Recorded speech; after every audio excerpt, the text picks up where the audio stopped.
Hello and welcome. In this video I am going to cover the updates to the wiki mod for RPG MO. My goals with this update were to fix all of the little lingering bugs, to optimize the performance of the wiki mod, and to improve the overall design of the various sections. Most of the changes are under the covers or back-end things, but there are a few changes that will affect all players, and in this video I wanted to walk through those.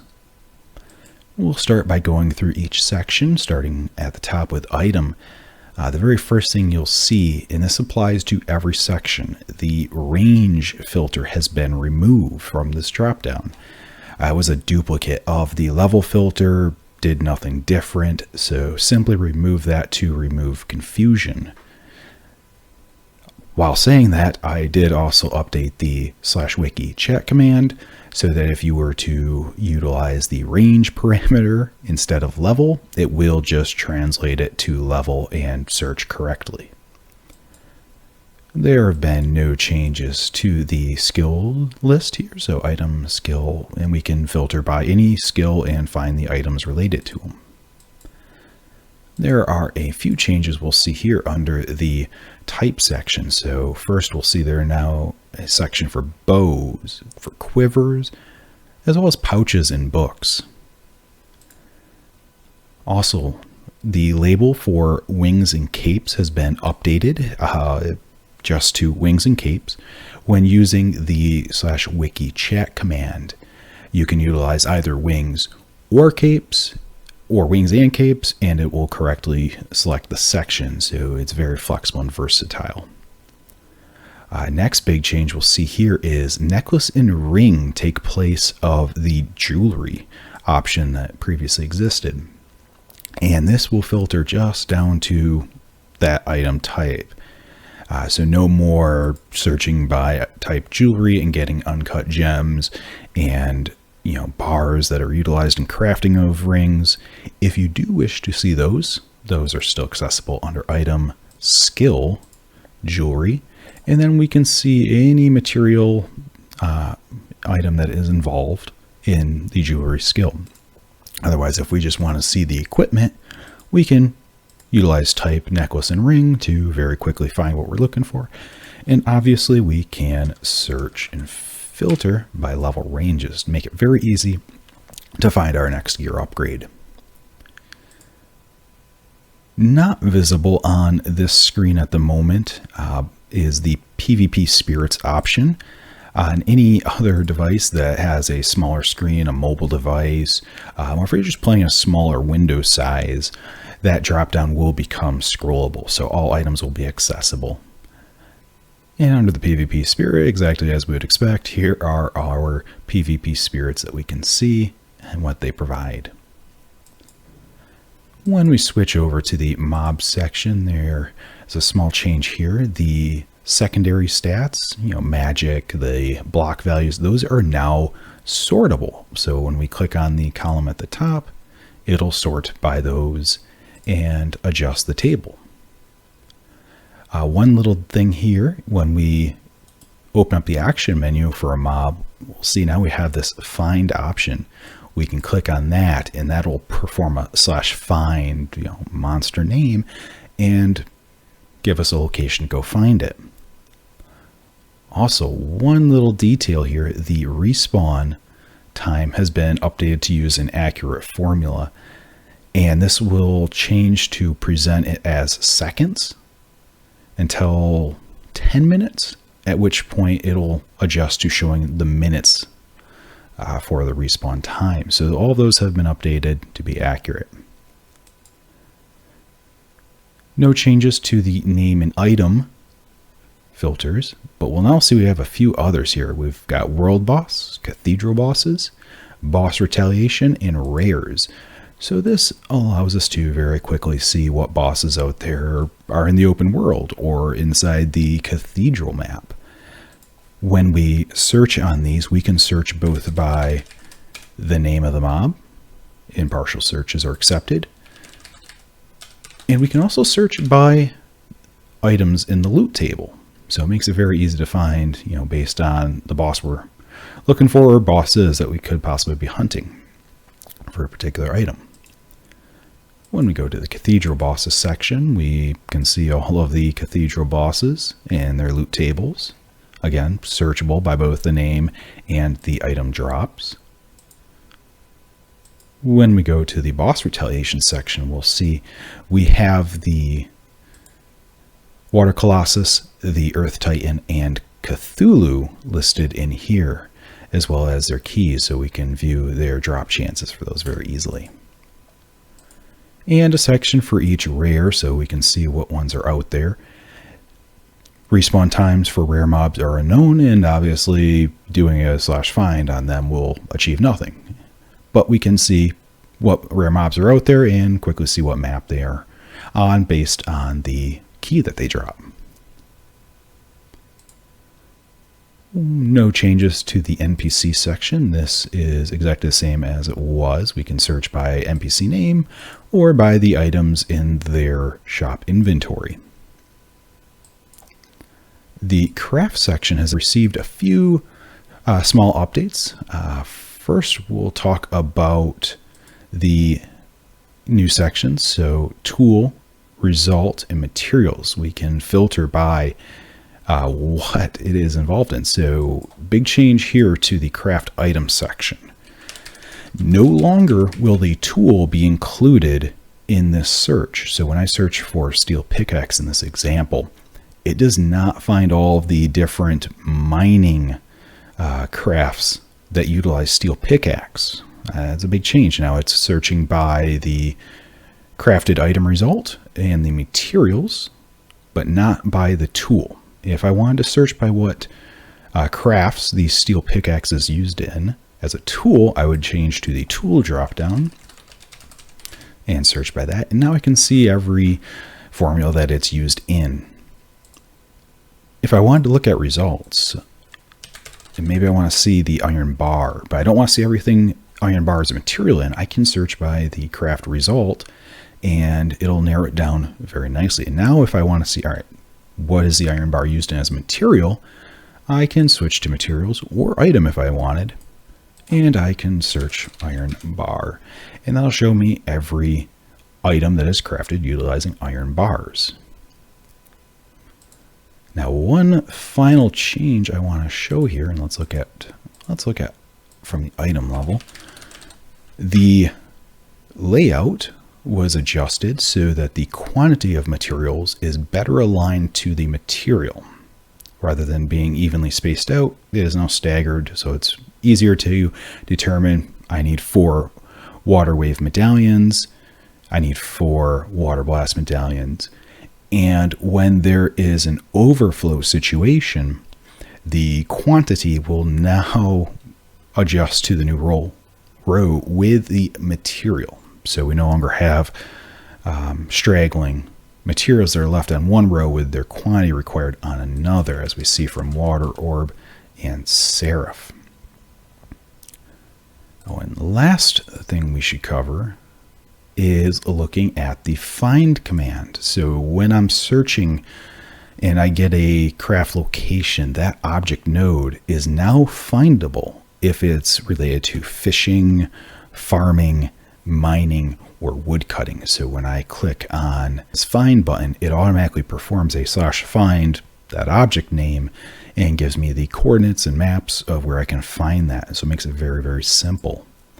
And when I go to the mining section, I can see it can find all of the different nodes for mining.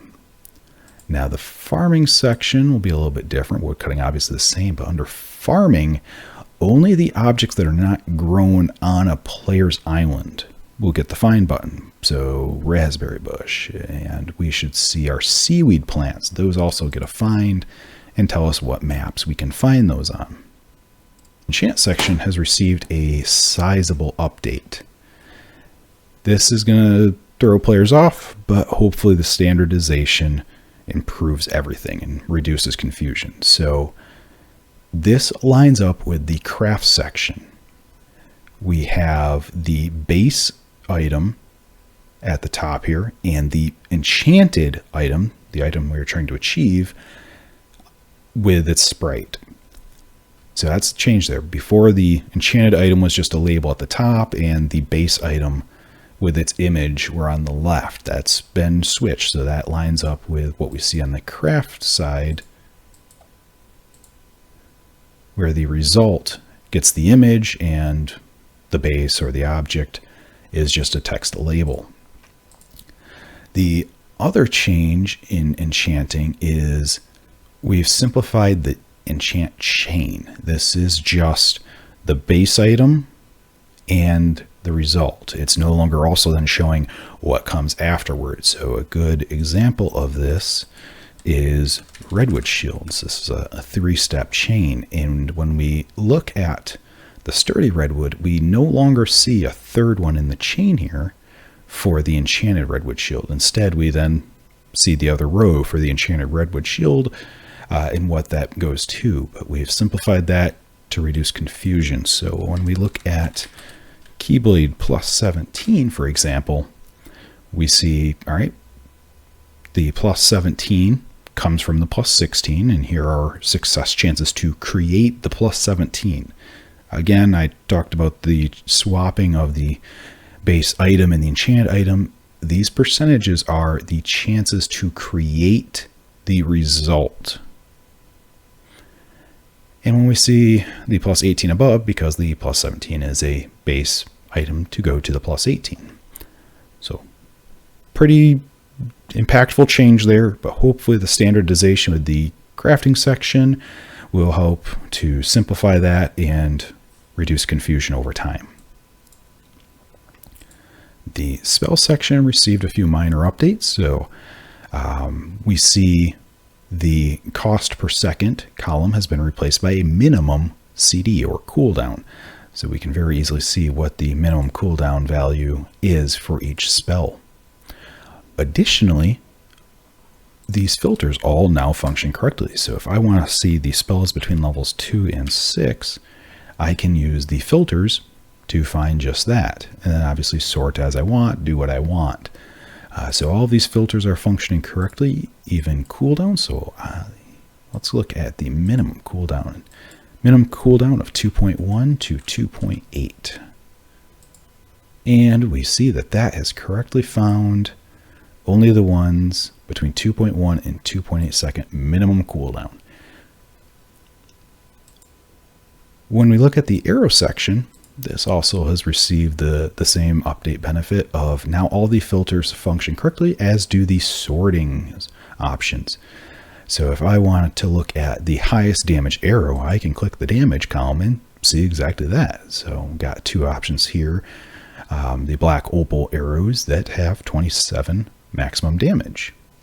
If I want to see just what arrows are available to me between levels 110 and 116, I can type those in and filter down and look at just the level range.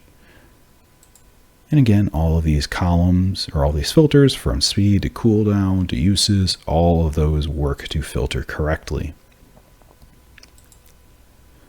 The pet section has received a small update. So the filters all function, but the view has kind of changed. This is focused on pets from an item view, right? So under all in name, we're just focused on what are these pets. So if I want to look at pets that I can equip at level 116 health, I can type that in. I can see I've got a few options.